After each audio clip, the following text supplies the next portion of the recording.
In 2020, three candidates are running to be our Oregon State Senator from State District 5. The incumbent, Arnie Roblin of Coos Bay, is not running for re-election. The three candidates are Dick Anderson from Lincoln City, representing the Republican Party; Melissa Cribbins from Coos Bay, representing the Democratic, Independent, and Working Families parties; and Shauleen Higgins from Lakeside, representing the Pacific Green Party. We invited each candidate to join us individually, each for the same amount of time. Each made an opening statement and answered the same list of questions until their time was gone. Here they are, in alphabetical order. Well, first we have Dick Anderson, the Republican running for Oregon State Senator from the 5th District. Dick, welcome to our forum. Thank you, and hello. And I am Dick Anderson, and I'm ready to become your state senator for the coast. Our state government is broken from a lack of balance in both the House and the Senate. Our legislators are not talking to each other or working together. Simply trying to solve problems by adding new taxes and increasing fees does not work. Our Senate is out of balance with Democrats in a supermajority position where there is no incentive to work together.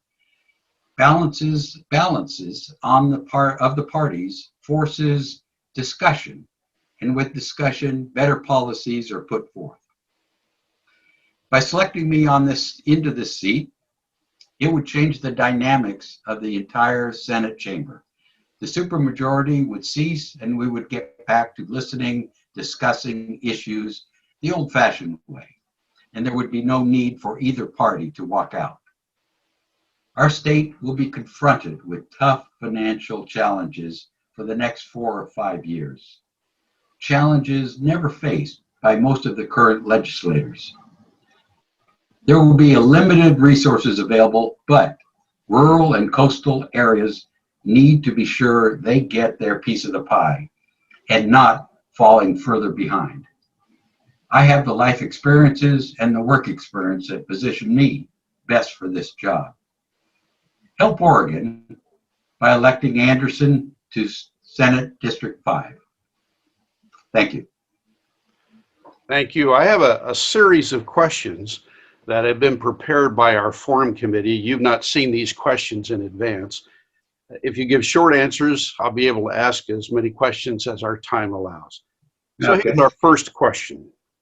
The current unemployment crisis has revealed a number of administrative and system failures in Oregon's unemployment system. What legislative action would you propose to ensure that Oregon residents applying for unemployment benefits are not subject to such problems in the future? That's a good question. I think what we're talking about is the interorganization of not just the employment agency, but many of our state agencies. And this isn't the first time, obviously, that we've had some issues, especially with computers. So, I think the Secretary of State has been doing a good job of trying to audit agencies and putting out kind of report cards for those agencies, and certainly letting the legislators know where the issues lie. And I'm a little bit disappointed that our legislators haven't grasped that and pushed for some kind of resolution. I don't know, quite frankly, off the top of my head, what kind of legislation is required other than, we have a budget process. Departments come, every biennium for budget approval. And there seems to me at that point, there ought to be a checkbox of some kind of work done on recent audits. Are there things been completed so we don't fall into this mess again? And I might say Lincoln County is the highest unemployment state or county in the state. We've suffered, and I still hear of some people that haven't gotten their benefits. So it is very disappointing. For years, rural Oregon's infrastructure, and I think you referred to this earlier, has received insufficient funds to improve and maintain roads, bridges, ports, parks, telecommunications, broadband, electrical power grids, computer systems, levees, and the like. What measures will you take to improve rural infrastructure? Again, another great question, because actually I'm very sensitive as a mayor of Lincoln City, and rely heavily on roads entering my community. I actually sit on two different ODOT area commissions on transportation, just simply to advocate for tax dollars and project dollars for our highways. So I've been doing that now for a good 8 years. I would certainly much more attuned to the highway system than ever. This whole infrastructure and getting ignored is very disappointing to me. I've called it out as the coast has been forgotten, and urban politicians have forgotten us. All those kind of nice bylines. But I think the answer is standing up and recognizing it, having good examples. The transportation legislation that was passed in 2017 was certainly welcome, but I must confess that it's been 2 years and the money hasn't trickled down to where the appropriate act or area commissions on transportation have use of those funds to fund their prioritized projects. In other words, the legislators traded dollars for specific projects in their districts to get this funding. And I don't think that's the best way to have it happen. So certainly infrastructure is huge for me for an economic development opportunity on the coast. Reedsport had an excellent school system when we were locally funded, but in 1990, ballot measure 5 made the state responsible for most funding, and education costs have spiraled up while education quality has declined. How do you propose to restore a quality education system at a reasonable price for all of Oregon? You know, for me, it starts with confirming that education and K through 12 being a high priority, and it is for me. Certainly as mayor of Lincoln City, I have to deal with budgets every year, not every 2 years, every year. And we have to decide, certainly a balanced budget, but what the priorities are. Education, K through 12, is a high priority for me.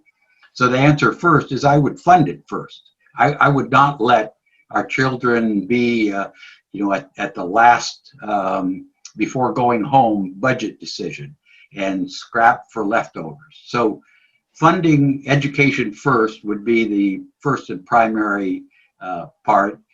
Vocational training has been huge on the citizens list, and matter of fact, it's even passed statewide initiatives. It needs to be funded, and I think that's the way we make it the priority we talk about it being with our feet, and that means budgeting it and holding people accountable for what they believe. So I'd fund it first to start with. I think we have time for one quick answer on the issue of racial and social equality, protests, counter-protests, police confrontations, and violence in the bigger cities in Oregon. How would you deal with that?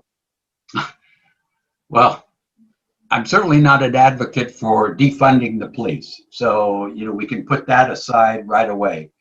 I'm a strong supporter of our law enforcement, and want to give them every tool they have.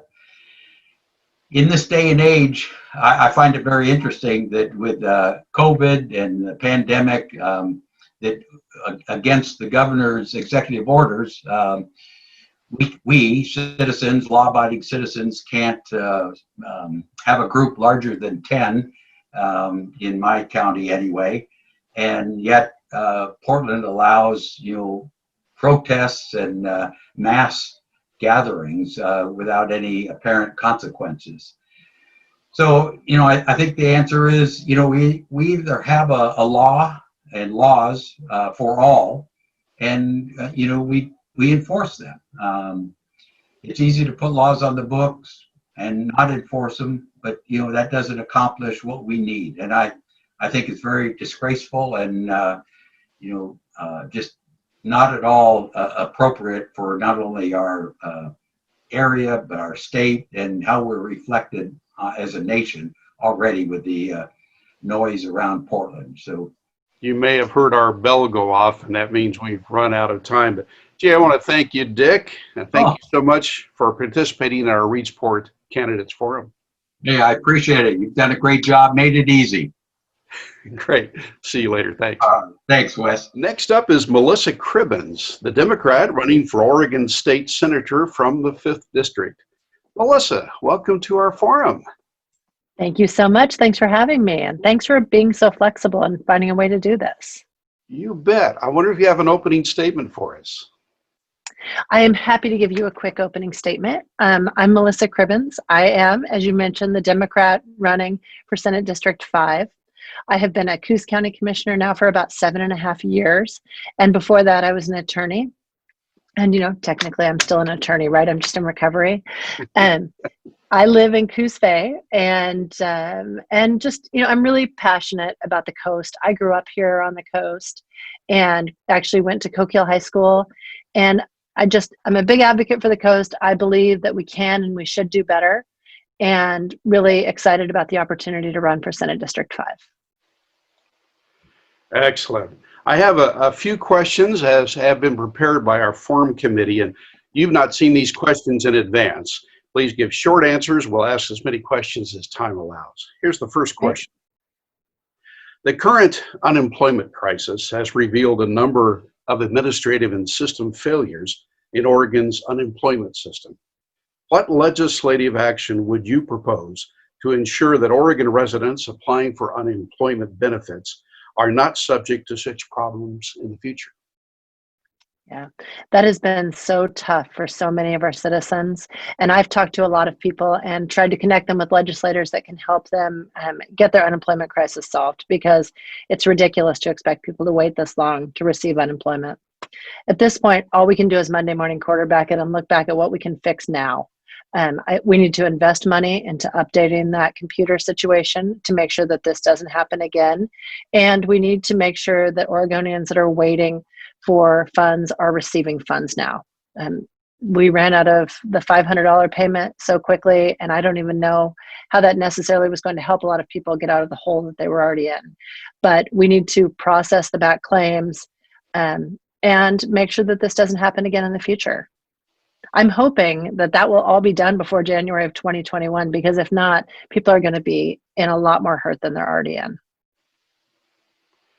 For years, rural Oregon's infrastructure has received insufficient funds to improve and maintain roads, bridges, ports, parks, telecommunications, broadband, electrical power grids, computer systems, levees, and the like.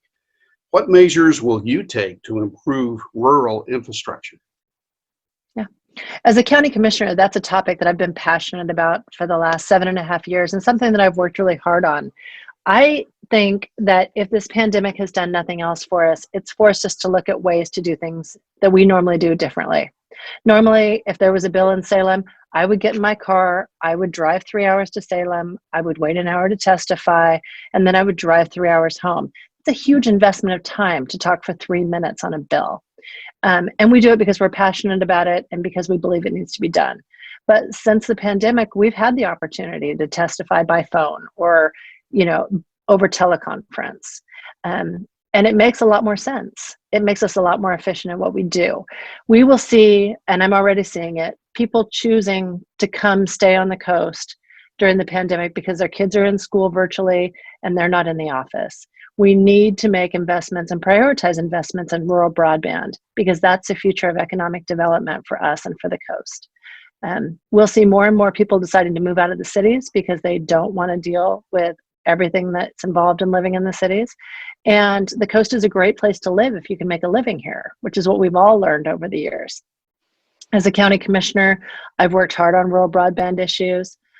I've made sure that we've gotten rural broadband to some of our outlying communities in order to allow their kids to participate in school virtually. And it's just something I'm really passionate about. Previous legislatures have made some investments in roads that will make our lives easier. We need to continue to prioritize those investments because we know that the bridges are crumbling, that if Cascadia hits, the amount of time that's going to be taken and the amount of money to rebuild the infrastructure on the coast will be tremendous. So we need to continue to prioritize those investments also. Our next question. Reedsport had an excellent school system when we were locally funded, but in 1990, ballot measure 5 made the state responsible for most funding, and education costs have spiraled up while education quality has declined.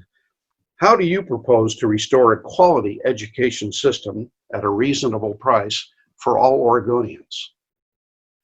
Yeah, I think we need to give more flexibility to the local districts and how they spend their money, and give them the ability to think outside the box in certain cases. I actually graduated from Coquille High School in 1990, and Reedsport was one of the teams that we played. So I remember what a nice high school they had. It was a beautiful high school, and we were very jealous. Our school was not as new as Reedsport's. And there's a lot of community pride that's involved in schools. And, from an economic development point of view, when we bring people into the community, like doctors that we want to recruit for our local hospital, one of their first questions is, tell me about your schools. Let me see your schools. In Coos County, the voters recently approved a bond measure for Coos Bay in order to build 2 new schools. And there's something that the community is very proud of. People are always mentioning to me, have you seen the new schools? They're almost done. It's very exciting. What we need to be able to do is give our local school districts the ability to do things that they do in Portland and Lake Oswego, like have community foundations that they can use in order to supplement the amount of money that they have coming in from the state, and maybe give some flexibility for things like being able to use enterprise zone dollars to help fund those. We should have more flexibility when it comes to funding the schools, and we should be able to give our children all of the options that they would have if they lived in Portland or Eugene or Salem. Well, thinking of Portland, there's much concern regarding the issues of racial and social equality, protests, counter-protests, police confrontations, and violence in the bigger cities in Oregon. How, as a legislator, will you assure that every citizen is treated fairly and that the police are trained to respond to all incidences appropriately? Yeah, I think the role of legislators, it's important to pass laws, and it's important to make sure that we have all those laws in place. But we also need to be modeling good behavior, right? We need to be showing people that this is how you treat other people, and that you treat people fairly and respectfully. I think there's some great recommendations that have come out of the BIPOC caucus up in Salem for ways that we could be doing better. And it's also important, though, and one of the things that we don't talk about, if I see somebody walking down my street right now, talking to themselves, throwing rocks, I'm going to call the police. And the police will have to respond, even though that's a mental health crisis. It's not a law enforcement crisis. We need to be doing more to make sure that our police have all the tools that they need at their disposal. And we shouldn't be expecting the police to be everyone for everything. And I feel like a lot of how we got here is when I call 911, I get a police officer, even if a police officer is not the person who should necessarily be responding to the call. In Coos County, we've created a crisis intervention team that if a police officer goes out and someone's in mental health crisis, they call them and they come out and respond. And they are qualified mental health counselors, and it's a much better fit for that situation and much more likely to de-escalate it. We know if we take somebody in mental health crisis and we put them in the jail, the recidivism rate after they've been there for 3 days goes up dramatically. And it gets people in a spiral where they're not able to get out of it. So, we need to be using our law enforcement officers for what they should be doing, which is stopping things like riots, because a riot and a protest is not the same thing. And we need to be making sure that people are having their voices heard on the issues that matter to them. Wow. Perfect timing. You heard that. So that means our time is up. Well, I can get it to stop sounding off. But Melissa, thank you so much for participating in our Reedsport Candidates Forum today. Thank you. I really enjoyed it, and I hope you have a great day. Thanks. You too. Thanks. Bye-bye. Bye. And now we have Shauleen Higgins, the Pacific Green candidate running for Oregon State Senator from the 5th District. Shauleen, welcome to our forum. Thank you for having me. I wonder if you have an opening statement for us. Oh, yes, I do. I just wanted to say that hello, I am Shauleen Higgins. I am currently the counselor in Lakeside with the Lakeside City Council. I have been there for 8 years. I'm a native Oregonian, born in Portland and raised in Beaverton. And I moved down to the beautiful Southern Oregon coast to raise my family, and I absolutely love it here. I left the Beaverton area because it had been cut down, paved over, overpopulated, polluted, and I'm down here now hoping to prevent that from happening in my local area. I love it down here. It is beautiful. We don't want to see our area destroyed, and that is one of the reasons that I've become involved in the Senate race. And that's I have a series of questions for you, and these are questions that have been prepared in advance by our forum committee. I'll ask as many questions as time allows. Here's our first question. The current unemployment crisis has revealed a number of administrative and system failures in Oregon's unemployment system. What legislative action would you propose to ensure that Oregon residents applying for unemployment benefits are not subject to such problems in the future? Well, I do know that the computer system that handles our unemployment was not upgraded as had been recommended. And that really was the big downfall in that situation, unfortunately. They should have taken heed to the warning and brought in the new equipment to handle this kind of a volume a lot sooner than they did. As far as any legislation, is mandating that when the recommendation to upgrade comes about, that they actually are doing it. That's all. For years, rural Oregon's infrastructure has received insufficient funds to improve and maintain roads, bridges, ports, parks, telecommunications, broadband, electrical power grids, computer systems, levees, and the like. What measures will you take to improve rural infrastructure?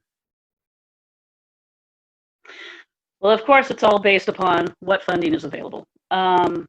Right now, we have from the Oregon Department of Transportation, the law passed providing infrastructure funds in 2017, and we are now all paying for with added fees of the DMV.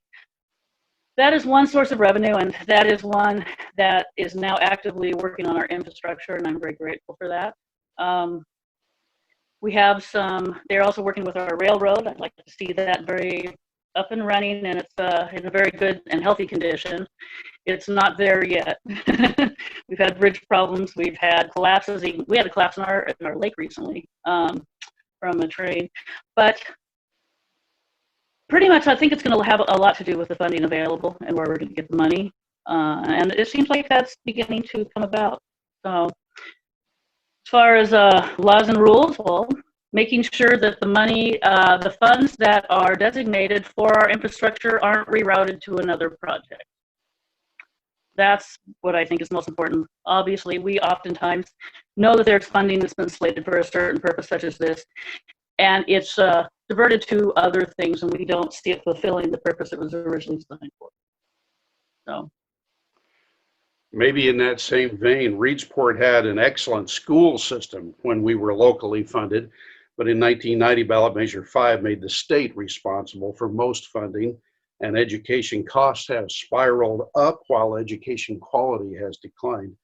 How do you propose to restore a quality education system at a reasonable price for all of Oregon? Well, first of all, I know that the marijuana initiative, when it passed, set aside 40% of the tax money for schools, and yet now we are seeing it in the general fund. They do say it's for the purpose of running the schools, but I would like to see that back into its own fund so that it can't be used for any other purposes than that. That has resulted in a plethora of income funds available. The marijuana tax initiative was very successful. And I was noticing that actually Oregon right now is doing well financially, much to everybody's surprise. It looks like we're coming in with a $1.7 billion surplus over what was projected. And that's very exciting. We also had we've had legislation passed recently also to fund schooling through business tax. What's most important, again, not having it diverted to other uses. I think that we need to be involved heavily, keeping an eye on what is happening at the state capitol. All too often, money that is slated for and promised for certain things such as schools, and I used to be PTA president. And so schools matter to me very, very much, and we need to incubate our children's education in order to have them become successful adults. And I am very frustrated with any time that money set aside for schools, the money is diverted elsewhere. So keeping an eye on this. That's what we need to do, is make sure it's used properly like it's supposed to. Okay, our next question. There is much concern regarding the issues of racial and social equality, protests, counter-protests, police confrontations, and violence in the bigger cities of Oregon. How, as a legislator, will you assure that every citizen is treated fairly and that the police are trained to respond to all instances appropriately? Yes, I know there's been a big call to defund the police. And first of all, our police have been defunded for a long time. So we definitely don't want to do that. We need our officers, but what we need is for them to be well-trained so that they can respond in a way that is more comfortable and not putting anybody into a threatening situation. I believe that one of the biggest problems with the racial inequality has a lot to do with the surveillance technologies out there. I think that it causes a lot of disproportionate focus on minorities. And I think that we need to go back to an old school way of policing, which is more of your peace officer type of mentality instead of your law enforcement, because the word enforcement, of course, the word force kind of outlines the problems we're having.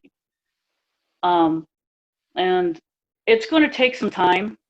It's not going to happen overnight because it's taken a long time to get there. I'm from the Portland area. I've seen what's gone on up in the big cities, and it's still an issue. A lot of it also will start, from the children when they're young, formulate to their adulthood through the experiences they have when they're young. And we need to, again, focus on our youth, because a lot of the adults, it's going to be very hard to teach them or unteach them or reteach them how to view other people. And this is a tricky one, because there is no real one cut and dry answer on that. It's going to take some time to make sure the police are trained, to make sure everybody learns how to not see color as a barrier, but as a benefit. We have time for one brief answer, one more question. What is your position on the issues of cap and trade, forest management, and climate change? Well, this is a long one. I've been working on this one. I've done a lot of research on it, and I have a plan that is way too long to discuss on this. Because what causes climate change are the burning of greenhouse gases and the deforestation. And this is happening globally, not just here. And we are seeing a result. We need trees, and we need trees everywhere. And I love wood. I love building things with wood. I believe that sustainable jobs are important. I believe also that we can utilize hemp to make paper products so that we're not using trees for that. They have some incredible polymers now they can make that can blend wood chips into lumber products for building. But we need to bring a lot of trees back for a variety of reasons, and we need to, yes, cut back on our fossil fuels. But this is something I would have to go into detail online, and I will if you want to check it out there. You may have heard our timer go off, so our time is up. But I really do want to thank you so much, Shauleen, for participating in our Reedsport Candidates Forum. Thank you. Thank you. Election Day is Tuesday, November 3rd, 2020. Please be sure to vote. If you are mailing back your ballot, Mail it as early as possible, and certainly no later than October 27th. Or you can drop it in the ballot box outside the county building in Reedsport no later than Election Day. Thanks for watching.